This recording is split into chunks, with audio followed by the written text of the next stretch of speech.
Salam sejahtera, perkenalkan saya Yuri Elsa Ronalipan dari Prodi Informatika dengan NIM 11S23051.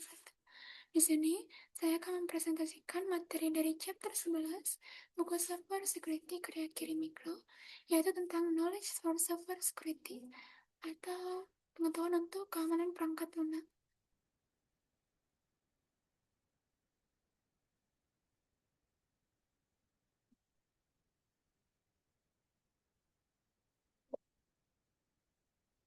Seperti yang dikatakan oleh Pak Dismaykan, knowledge is power, dan dalam konteks of security, hal ini sangat relevan.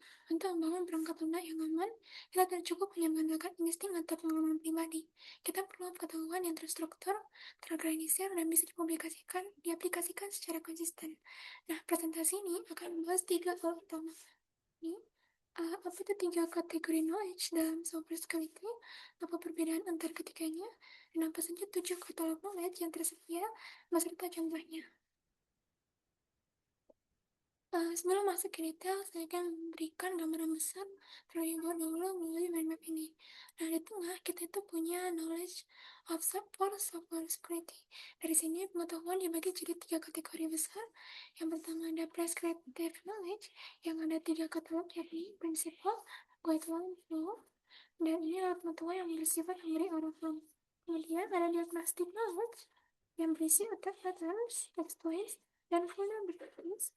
Nah, ini adalah pengetahuan yang membantu kita untuk menganalisis ancaman. Dan di bawah terhadap historical knowledge, di mana yang berisi 1 katalog utama, historical risk, yang berarti ini adalah pengetahuan yang belajar dari pengalaman nyata di masa lalu. 3 kategori, 7 katalog, inilah kerangka besar yang akan kita bahas.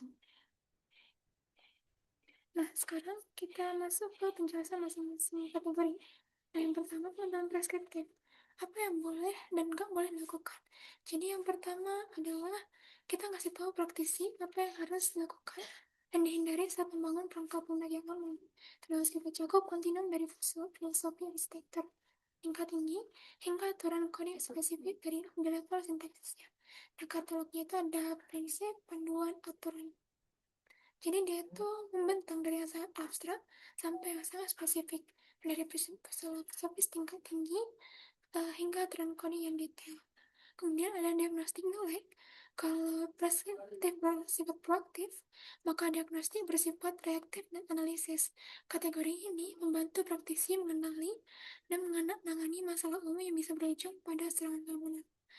Diagnostic knowledge sangat berguna bagi security analyst, terutama saat melakukan threat modeling, penetration testing, atau code review. Dan katalognya ada attack patterns, exploit, dan vulnerabilities. Dan kemudian ada yang ketiga, historical knowledge atau pengetahuan historik. Inilah kategori yang paling unik, di mana historical knowledge itu berisi deskripsi detail tentang isu-isu nyata yang pernah terjadi dalam proyek pengembangan perangkat lunak di dunia nyata. Yang membedakannya dari kategori lain adalah pernyataan dampak terhadap bisnis atau misi organisasi, bukan sekedar deskripsi teknis. Dengan adanya pengetahuan historis ini, tim baru nggak perlu lagi mulai dari nol, mereka bisa belajar dari kesalahan proyek sebelumnya, di mana katalognya adalah historical risk dan beberapa kerentanan. Nah, perbedaan ketiga knowledge ini kita bisa lihat dari tabel ini, tabel berikut. Di bidang aspek preskriptif. Misalnya di bidang aspek tujuan, preskriptif itu tujuannya membantu desain dan coding yang aman. Untuk diagnostiknya, itu bertujuan, kalau untuk diagnostik, dia bertujuan untuk mengidentifikasi dan menganalisis serangan atau kelemahan. Historical itu bertujuan untuk belajar dari insiden nyata di masa lalu. Kalau untuk sisi fokus, kita lihat di preskriptif apa yang harus dan nggak boleh lakukan. Diagnostik itu berfokus seperti apa bentuk dari serangan, kemudian historical, fokus pada apa yang benar-benar pernah terjadi. Kemudian dari tingkat abstraksi, preskriptif bergerak dari prinsip tinggi hingga aturan sintaksis yang sangat spesifik. Diagnostik bergerak dari pola umum hingga eksploitasi spesifik. Historical selalu bersifat spesifik. Dari sisi pengguna, preskriptif paling relevan untuk developer dan arsitektur tim. Kemudian arsitektur sistem, kemudian diagnostik paling berguna bagi security analyst dan tester, historical relevan untuk risk manager dan semua peran dalam tim. Kemudian dari sisi fase SDLC-nya, preskriptif digunakan sejak fase requirement, design, hingga coding. Diagnostik digunakan saat testing, threat modeling, dan code review. Historical bisa digunakan sejak awal perencanaan hingga semua fasenya. Singkatnya, tiga-tiganya saling melengkapi dan idealnya digunakan bersama-sama dalam proses pengembangan perangkat lunak yang aman. Kemudian untuk 7 katalog pengetahuan kemampuan perangkat lunak secara 2D, katalog pertama adalah prescriptive principle. Ini adalah kebijaksanaan keamanan yang bersifat filosofis dan umum, diturunkan dari pengalaman membangun sistem yang aman. Contohnya, principle of least privilege, di mana berikan akses minimum yang dibutuhkan dan tidak lebih.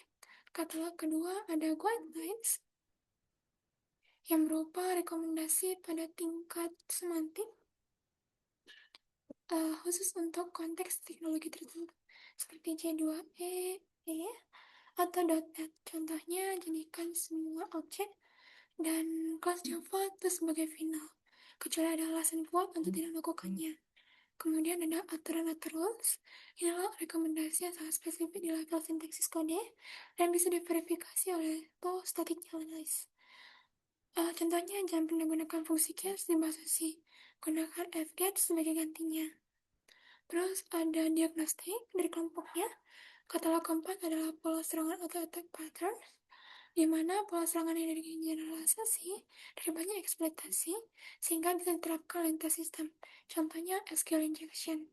Penyerang memasukkan perintah SQL berbahaya ke dalam import untuk memanipulasi database. Katalog kelima itu ada exploit, spesifik dari serangan yang memanfaatkan celah keamanan tertentu. Contohnya, modul Metasploit yang mengeksploitasi CVE tertentu pada Apache Struts. Katalog keenam adalah vulnerabilities atau kerentanan. Contohnya ini adalah celah atau cacat dalam perangkat lunak yang dapat dimanfaatkan penyerang. Contohnya CVE atau Log4Shell, di mana eksekusi kode jarak jauh menggunakan library logging Log4j. Kemudian dari kelompok historical, yakni ada katalog ketujuh, yakni historical risks atau risiko historis, di mana risiko nyatanya yang pernah diidentifikasi dalam proyek pengembangan perangkat lunak, dilengkapi dengan pernyataan dampak bisnis. Contohnya Heartbleed, yakni kelemahan buffer override pada OpenSSL yang mengekspos private key dan data sensitif jutaan pengguna di seluruh dunia. Nah, kemudian telah mendalam prinsip, panduan, dan aturan. Nah, kalau principles, guidelines, dan rules ini, kalau kita lihat lebih dalam tiga katalog pertama dari kelompok preskriptif, principles itu adalah pengetahuan paling abstrak yang berada di level filosofis. Ia tidak terikat pada platform atau bahasa pemrograman tertentu. Prinsip ini itu digunakan untuk mendiagnosis kelemahan arsitektur dan memandu rekayasa keamanan sejak dini. Contohnya, ada principle of least privilege, defense in depth, fail-safe defaults, economy of mechanism. Kemudian ada guidelines yang berada di tengah-tengah antara prinsipal dan rules yang bersifat kontekstual, yakni berlaku untuk teknologi atau platform tertentu. Dan paling baik dievaluasi melalui human review, bukan otomasi. Contohnya, jadikan semua objek Java sebagai final, kecuali ada alasan kuat. Selalu validasi input di sisi server, jangan hanya mengandalkan validasi di sisi klien. Gunakan parameterized queries untuk semua interaksi database. Kemudian ada rules atau aturan yang mananya yang paling spesifik dan konkret. Rules ini itu dia berada di level sintaksis kode, berlaku untuk bahasa pemrograman tertentu, dan bisa diverifikasi secara otomatis oleh tools seperti static analyzer. Contohnya, jangan pernah gunakan get di C, jangan gunakan strcp tanpa meriksa ukuran buffer terlebih dahulu. Misalnya Java, jangan pernah serialisasi data sensitif keamanan tanpa inskripsi. Di PHP, selalu gunakan HTML special charts sehingga menampilkan input ke HTML. Kemudian, pola serangan, eksploitasi, kerentanan, dan risiko histeris. Nah, kalau untuk 4 faktor terakhir ini, yang masuk ke kelompok diagnosis dan historical. Ada yang pertama, attack patterns, atau pola serangan, yang pola serangan yang dirumuskan dari ratusan eksploitasi nyata, karena bersifat generalisasi. Satu attack pattern bisa diterapkan ke banyak sistem berbeda. Contoh nyatanya adalah SQL injection, di mana penyerang memasukkan pernyataan SQL ke dalam field input untuk memanipulasi database backend dan mendapatkan akses tidak sah. Kemudian ada exploit atau eksploitasi, di mana berbeda data patterns yang bersifat umum. Exploit adalah instant konkret dari serangan terhadap sistem tertentu. Contoh yang terkenal adalah Eternal Blue, di mana kode exploit digunakan oleh ransomware WannaCry memanfaatkan kelemahan protokol SMB di Windows untuk menyebar secara otomatis ke jutaan komputer di seluruh dunia. Kemudian ada vulnerabilities atau kerentanan, yang adalah cacat atau kelemahan spesifik dalam perangkat lunak yang bisa dieksploitasi. Contohnya Heartbleed, yakni kelemahan buffer overread pada ekstensi Heartbleed OpenSSL, yang memungkinkan siapa saja membaca isi yang server, termasuk private key encryption-nya. Kemudian ada historical risk, yang dari kelompok historis yang membedakannya dari vulnerabilities adalah konteks bisnis dan dampak nyata. Contohnya Log4Shell, di mana kelemahan remote code execution pada liberal Apache, Log4j yang digunakan oleh ratusan juta sistem di seluruh dunia. Dampak bisnisnya itu sangat besar, yakni mencakup patching darurat dalam waktu bersamaan. Nah, untuk summary-nya,